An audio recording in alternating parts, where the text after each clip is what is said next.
Yavalata Deo Nangaidalata and a radio Bulandovata. Veitoko ni Lincoln Heritage Life Insurance na kama ni life insurance kang niti kanda na kay VT America.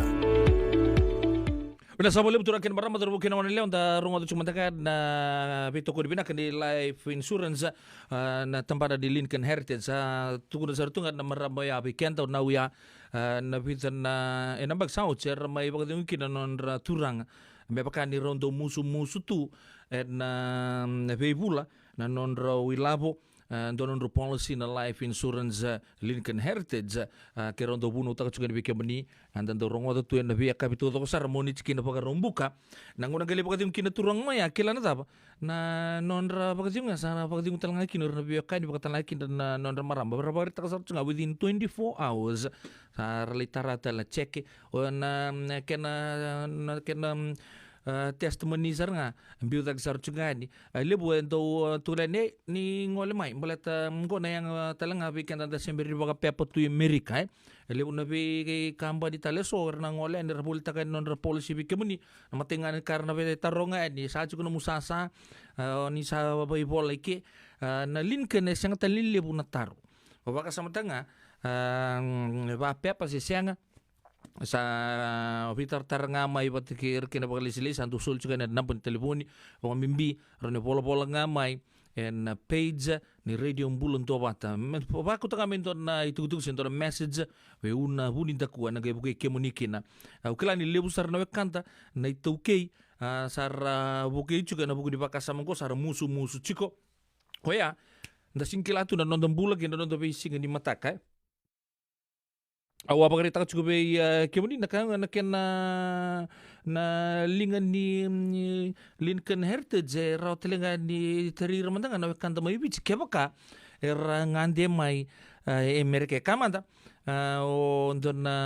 turang siya marama siya bulo cukup non ranana may nanon tu puno loman bici gay ona melak may namata minggo may tulmbang nga na bulay ndon makataltungan na sama sandong ko lakamona sa ndoto ko na itamba kama sabi ang bagibit sa ngabulo nono na yato nga Amerika ranyo bitar sar kina Lincoln Heritage Life Insurance o kaya sa balita ni sa chungo sa yato Amerika raw talaga ni nanduwa nga pa katotolo na policy o chitol na bula leso ko ibici kemuni ni sangkay musu to ko singkila ko le ko wel tu ibici orto na biwakan kama tagay rongo bagimay nana sa pagdating ang bagi ruas yang bagi tolu minggo sen yang bagi lima kilana ta sana matu pinakasar tunga o sana gengir ngabir tun Lincoln Heritage kilana ta sa tur sana telepon tun gengir ma nana sa pagdating ucung ko isa kito ngon kila binaka tunggu bici siang sutsar ni kito baka suri dalengo sana dundu na tugunan wirto do yalo pagdating sana somito doko yan na pika membale cinana wasa pe ni nda si tunga bangko senda bakata ka lebu na kaya do tutal tunga lebu na loma tar lebu na do tar cuma wasa pa na Lincoln Heritage sa do tunga nga ni vera o reda nga na mater lago chingo eso kero sa do buan jinjin ta kasar nga kiu na regen do tarumay eso na weka isa una o nito nawia ko yambu endo kanira rauto ko me endo lureng ani tambag kita nga boleh nga na yata sando tuin talangan isa bosota o kwe siya ni o yawanan numan de ya Vio kan loman din to se vital lo chunga pa bu balenggo na radio bulon do bata lele we pa rongo chunga merke da vili new to do tu sando na kana senden da rawa tu raw saranga no musu ko tonga lima sanga bulun donan raw nan dola na veibula no muni na turang semaram na uchindra ko bareta ka chuka ngande mon na sindor tadi muni si otai merke dono na policy pe patu ba ai menge ngonang gaya kina bango ndo na lenga sa ko talen gay bango sa settle ke tu na vitalan no ya chuka buku di bakasama anta na vital otak no do bulongo yana ya balata deu nang kita la taurita chuku dona ituku en kabe nang dikua undau refer pale bubir na Association of American Doctors gon don tampe pata meranga indau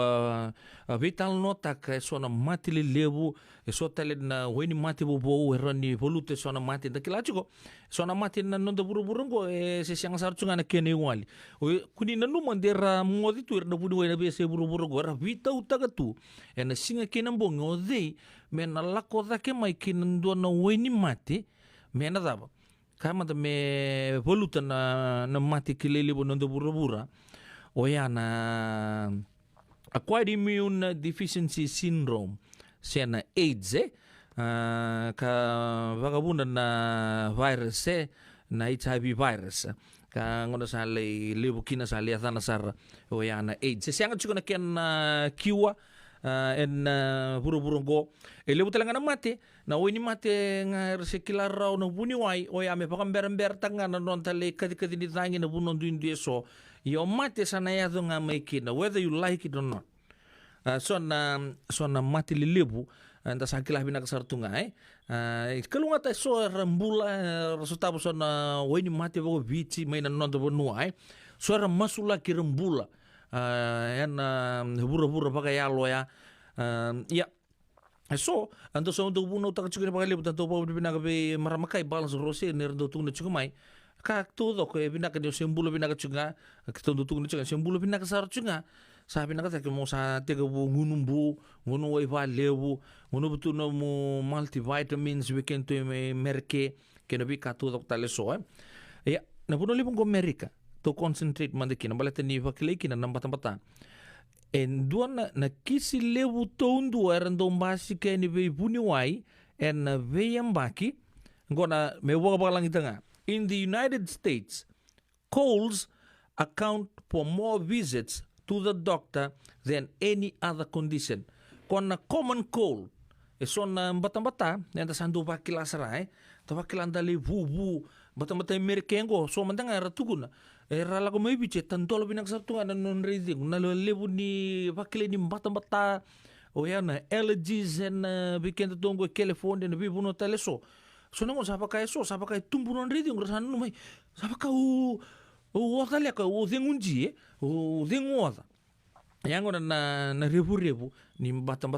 retur bango na ebuna lebu tundu endo na virus ka tugudi ni can be deadly ko na common cold nga kinder do baka wel takatu lebu ngor kinto sa ba chugo aba kila chugo di baka be la ko chugo na weni uzumuni pipia ni obosa bango sa baka rongo ruotu sa rongo di kemuni chunga ba te kemuni aso na paritaki ni sa chugo bi kemuni na sebe kenta na mata sinra ni durumi kenta ngana no da sa bakila ni ko sange bangui o ko na non tange mai bakila chugo na non tamba kini bulongo ore tungo tukuni o ko sera ni accumulate mai from the last 20 years. Au savango, ha? Au nanuman de bidanga na singa. Itu ni so nang bata-bata, itu yan non dambula. Si din sandin de sanga. Kaya ka o siyang ganyo sa takaba kinin do na kai. Sa ando wakila ni baka ando musu meno lumo sa buki-bu, si ongong, baka lebu. Wakalilinga o tungan do na puno pangko sa baka o wakilama ini sa bilia kinengom. Nakau bagre taka cukup lebu tondo bir na biaka ni merke rala ko le redi buni wai na mate ngango na batang batas yang talindo na mate ko ato bitan lokina en ka bina ni ko etu di bangko o kenta na uambula era ni tobi kenta baga rua se baka ba enandu na embak au sa ke borongo ta bandu ongo baleta makani santo ya tobi kenta tu va levu o sa tubu to sa baka me endo na ngodan baka sama taka orto tu na buni wai na ken na study taki every adult 4 times a year era ni baka pa kembal tobi ko baka dua Panadol nga siya tapa ngunu wai ochi wala siya pati ndo tal na ken ala ko med na ken ngauna ba di tobi kenta yo matang sa kan sar ni uli baka samata ke baka na tobi baka pa ya na bi kair to baka dita kan oiran na abuni wa merke ka tuguni ko ir sar ngamen tondong ngaruni ir nangon tuguni ni roni tobi sar baka walu nandua na baki sir nangon ne pambir sember ni se bosai meraka me biken tanda po budi kan iken tanga dasar ni kala pambini tumbu-tumbu ka tuguni bango na buna nga vito biki na bagale se lele bole ridi buni waiki na bale toko ya vito binga ni obunga isandongo o senga ni no songo to binaga nang sumuni se taba sa buka saranga ya na particles may bikemuni ko nga tu sa muni sa berarti ko kira bos tagi baba lang very contagious iya tutal tu nga so na ken remedy ko ya ko abagreta ka tsubi kemuni endo ngunu ba na mata ni ko au wakila sarchu ka namba tamata au don na ngonel o kero taka bata ko talga pa wakila chu na mata me bolta taka tun saro ko o bina katamo tor saro mo kondon tapa ya na zana kemni merke boli tagi chu Costco ko bebe chini katolu chu mbeka na dola na kenan bimbi mbutaba ele butok ruo na kilo na yata na brand na Balance Grow honey citron and ginger tea ko sanga ni baka na tea ko chuko na packet na loose tea na packet tea o ko be baka chuko na ngono rede kina ngono sa ta kibakina ko be baka chunga na chamu molir ndo zakabo chugo irana nontan na umai vale kla ko ngai chugo kin na koso ni lime ko na lime lalai kala ndo musu me biu bena tamu be basar tu yo ko ya tawani tu na tapa ya to waki tu lo na moli na ginger na honey kasange ya tana chuga honey citron CITRON and ginger tea ko na kanga mota ka ba wai kata nga vei matak ndo na se puni se rua sange ke baka bina kata ba muli ta kata lain ni au ka chun lebu ngon sandu do ya to bikin tamai nampat tempat sandu dandu ba kasama ta lebu tal na ka minta saka boy ko ya tu sartungan na shelf nga ni Costco raw ni lebu liekin na ngono ngono bakina au sabanga goy musale bulia sarando na mengo bakla nampat tempat pa bibi bikin do nambe tu na bunwa liliwa na ekon go bikin talanga may biche ke baka timber di cukup main stone nonton punua na honey citron and ginger tea raw niyo na baka tortongan to na memuni oya na honey nga na ginger kena muli orto na tulungo tugu ni na ongo sesangan ninge may luray na ngunongo ancient times may nangono saraya na ginger na garlic na vi matagal ka ba ya kuya na natural remedy waya ni mbata zurum kita ngono mdona kaya zobe ko baka ngudi tuni o chimento nang gito tat se udi tu ngonsal au sebi mbuno saranga bosuri baka mo bakila saranga na mama tadi ko bikem ni namaram klan lindo lebur do saba do tuwe wai na silikai na zabo soe do bebi na kamenta ngunu butu na kapang kinto talanga turanga lebur non tondo womboto tu na bimbongi tu nanuman tu tai ka tu lima tak lenga tu may maaluk to kain tu malu tu beli akabinga tu yang datale mai tu badi rongo to may tambil tu ngolean ina bibin pina kami tu ngunu betungko ina bi matak ko itu ni ra ngono ngawe yang ranga kina mataka do sarang lu ko baka sarang na tsam klek kambi ni ko na pa wizal ta ben oi katakat san ngai wizal binaka mix ta binaka sangi ngunu ko ngau tu na bangango yen do ngara kasana de ke buni mo bakila sarang ni tau main lo mamu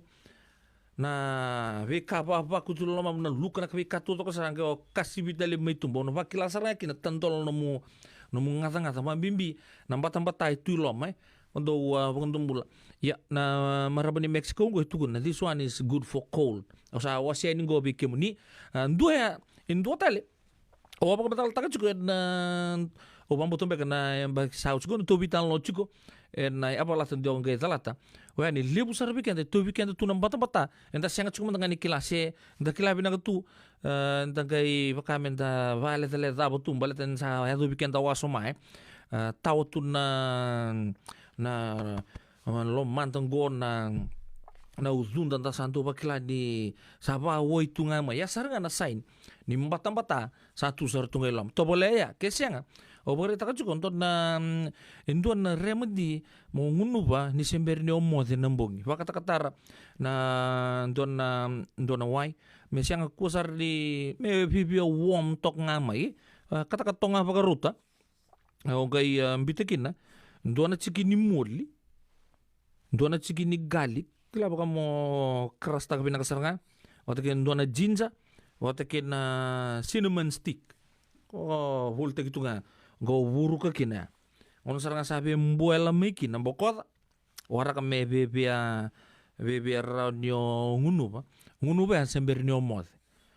e puru takingo nyo yandra na mata kalilai o wakila sarga ni wakatali tuinduan na sabang bekara ni utukunai baka nganduan na motokai le sumai na kena service tagi binaka en puno ni kena repair na ngono modi tu kinambong itu kinorto sangga ya vala tu orto na wika ngunu ba na sinamoni na ginger na moli na garlic orto tu di bangko orto ngole pa to ko sarga no salanin ra ngono ngai ngolikin mo le baka ngatakan no bali boga di mo flash lebia fresh sa detox sartunga na ngomuni tu ni ke baka takab tu na bisinga kasi kaniya nga tali may build na mati wike mo ni mo sangga tu okay sa kaniya ngo meron ni ka ngunubong ko meron ni detox tak na mo system sang na bisinga nga o sa detox tak tu yan na natural form of detox ya ko bore tak chuka niya ngo na matagalilay ko ya nambongi na hani sitren jija tingo ngunubo na matagalilay o volita gitu bi Costco bikin tu merke ko ya ranyo takabasar ngai vale nambongi nyo baka kai bo chinga sar TV2 baka ro sar nga momot ko ya na mix ya dongan singin dona clove to ko sar dongan cikini jinja ko meruta nga dona mbilo lasengai me se oi bulal se ta na kena itu tugunya me se bakila me kata baka ruto tonga nangon sa set binagakina gyo ngunu pa ya wo bareta ka chukudi bikemuni ya ngela ko bintona mate o sa sampai rosor chungani bata nam bata o sa tai ko na matagalilay ngono nga wayan ra maikin ko ya nambong itali kembale nambong me azopo na matagalilay ningoli ngunu po na mataka sa turi ko to ningo na singa to zoko borle mo de nambong kembale orto keder na mater gebela ko maya sa ko tangko magigu sartunga na turo sanga bulu kapa na wa tobole manda na baka samaya hani citron ginger tea matagalilay o yan ranga mai ngunuba kembali ga singa to kan le katalau zaga tu setia sa tango makibina ka tu dia na bata sa benden den ya to mai bikemuni geleka borle modia gole sangkaranga bagalilay na oi kata-kata mbite ni kina na bikau sabore takani oya ngunu bang gomod kembali ni oyan ratu tango magitu na bata ngale modi na mbongi o tandro tu mai na bi matangale buno bila ka tu no baka na nanu ni modi tu orto talangan na so tine ngomuni orto satiri di baka binakatal tunga en lo meni ngomuni na ngono modi tu kina abota ba buri baka sama cukup bikin tapi talota kana bata ta vakila le na maramar do to bi rasa sala ken talangan na turanga mai bici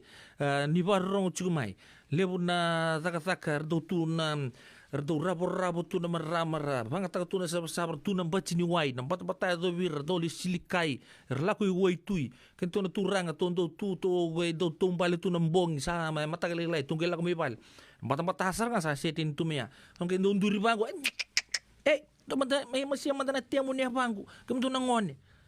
gay masing ni bango sa pakilan na buno men yang ngom na bikaya ya sarga na bata pambuta sa liliu weekend sa kila chiko ya pakan ra chicken tungan na radio bulon do bata nonton bula leka ngange tuguni na common cold ke bakao na baka wel taka chuko na bata itu yang onda klan na salnin ra na kawa ya kwe ndondo no me kata chuko meron ni expand winaga tuwe ni na vi system na vessel ke baka senga na bata na vi na gobiat na yang ngonta na bi kawa go so ya era mati sarangakina na common cold. Hapa mbo pa buri pa kasama chuku weekend. Non do pitan longo na radio Bulan do bata. Da pa buri na chuku na Lincoln Heritage Life Insurance and buku ni norto vito ko ni chuku weekend ha na kabdi